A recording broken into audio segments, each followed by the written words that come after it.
এই প্রথম মনে হয় কোনো এরকম সিম বা ইসের ঝাঙের ভেতরে আসছি। আমি এর আগে কোনোদিনও ঢুকিনি এরকম ঝাঙের ভেতরে। তো তোমাদের দেখাচ্ছি সিমগুলো কিরকম হয়েছে। অবশ্য এটা এখন শেষের দিকে, প্রায় গাছগুলো নষ্ট হয়ে গেছে, তাও দেখো কত সুন্দর সিম ধরে আছে। তোমাদের দেখাচ্ছি, এই দেখো এগুলো এখন শেষের দিকে প্রায়।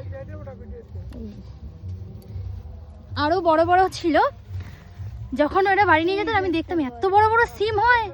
এখন অবশ্য মানে ছোট ছোট হয়ে গেছে, যেহেতু এখন এর থেকেও বড় বড় ছিল আরো। এই দেখো, এটা কি কষ পড়ে নাকি গাছের থেকে? তো এই হলো আমাদের সিম গাছ।